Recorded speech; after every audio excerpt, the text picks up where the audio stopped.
بسم اللہ الرحمن الرحیم۔ دین و اسلام چینل کے ناظرین، السلام علیکم ورحمۃ اللہ وبرکاتہ۔ صحیح بخاری کی حدیث نمبر 184 ہے، میں رسول اللہ صلی اللہ علیہ وسلم کی زوجہ محترمہ عائشہ رضی اللہ تعالیٰ عنہ کے پاس ایک وقت آئی جب کہ سورج کو گرہن لگا ہوا تھا اور لوگ کھڑے ہو کر نماز پڑھ رہے تھے۔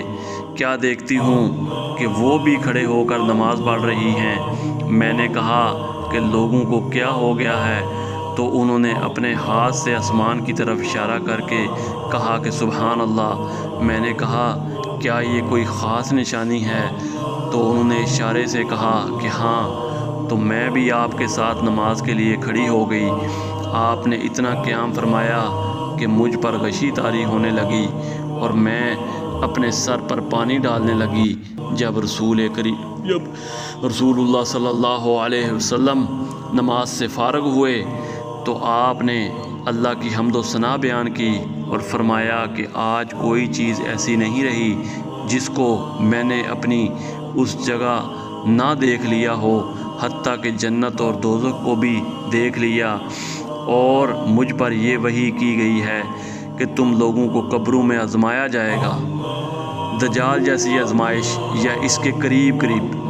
راوی کا بیان ہے کہ میں نہیں جانتی، حضرت عائشہ صدیقہ رضی اللہ تعالیٰ فرما رہی ہیں کہ آسمان نے کون سا لفظ کہا، تم میں سے ہر ایک کے پاس اللہ کے فرشتے بھیجے جائیں گے اور اس سے کہا جائے گا کہ تمہارا اس شخص یعنی محمد صلی اللہ علیہ وسلم کے بارے میں کیا خیال ہے؟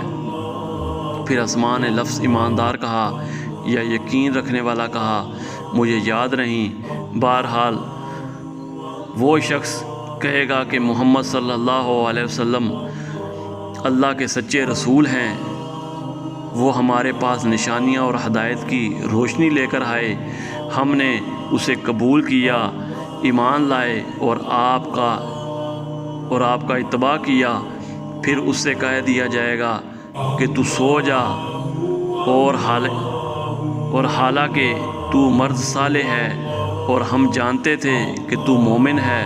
بہرحال منافق یا شقی آدمی، آسمان نے کون سا لفظ استعمال کیا مجھے یاد نہیں، جب اس سے پوچھا جائے گا کہے گا کہ میں کچھ نہیں جانتا، میں نے لوگوں کو جو کہتے سنا وہی میں نے بھی کہہ دیا۔